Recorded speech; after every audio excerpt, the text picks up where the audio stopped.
Il y a dans les peintures de Patrick Lalonde quelque chose qui ne relève pas d'abord du regard, mais de la traversée.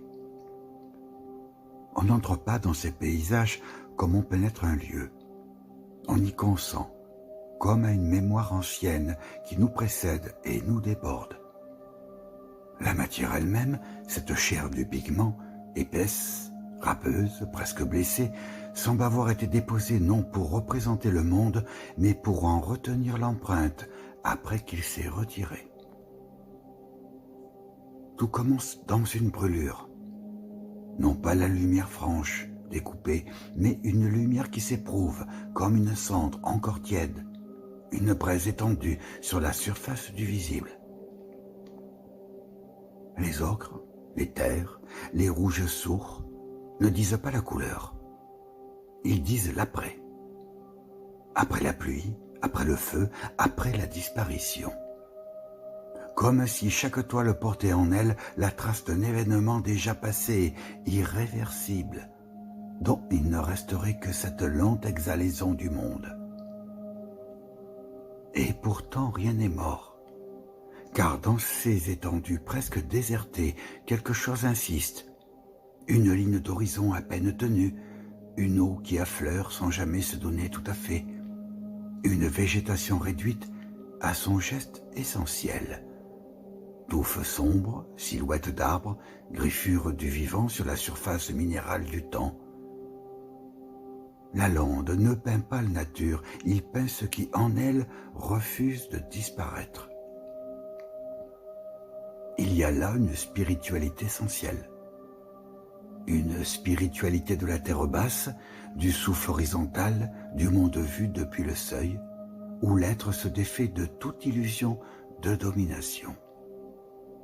Rien ne surplombe, rien ne sauve, et c'est précisément là que s'ouvre une forme de grâce. Dans cette égalité retrouvée entre l'homme et ce qui l'entoure, dans cette absence de hiérarchie entre la boue, l'eau, l'arbre et la lumière. On pourrait croire à des paysages, mais ce sont des états. État du temps, état de la matière, état de l'âme. Car ce qui se joue ici n'est pas de l'ordre de la description, mais de la correspondance. Chaque toile agit comme une zone de résonance où le dehors et le dedans cessent de s'opposer.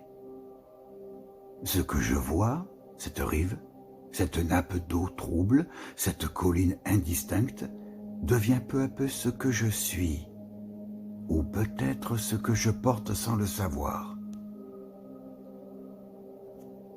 Il y a, dans certaines toiles, une montée presque imperceptible vers une clarté voilée, une sorte de blanchiment du monde, comme si la lumière, au lieu d'éclairer, venait s'effacer.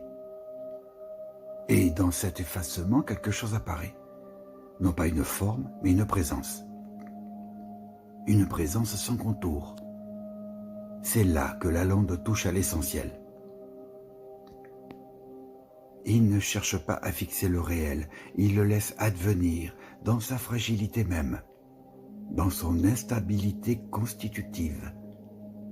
La peinture devient alors un lieu de passage, un seuil où le visible tremble, où il hésite entre apparition et disparition. Et c'est dans cette hésitation que naît l'émotion la plus juste, celle qui ne s'impose pas mais qui affleure, comme une eau lente sous la peau du monde. Regarder ses œuvres, c'est accepter de perdre pied, de ne plus savoir exactement où l'on est, ni dans quel temps. Car ces paysages semblent appartenir à une géographie intérieure, à un territoire qui ne se situe sur aucune carte, mais que chacun reconnaît pourtant. Une plaine de mémoire, une rive d'enfance, une étendue où quelque chose a été vécu, intensément, puis oublié, et qui revient, toujours sous une autre forme, dans une vibration, dans une nuance, dans cette manière qu'a la couleur de ne jamais être tout à fait seule, mais toujours mêlée, traversée, altérée par une autre. rien n'est pur chez Lalande. Et c'est cette impureté qui sauve, car elle est le signe même du vivant. Ce mélange, cette contamination, cette impossibilité de fixer définitivement les choses. Il y a aussi dans certaines compositions des surgissements plus nets, un arbre, une ligne de maison, une île minuscule dressée comme un vestige. Mais même là, rien ne s'affirme. Tout est retenu, comme si la peinture elle-même refusait l'évidence, préférait la suggestion à la déclaration.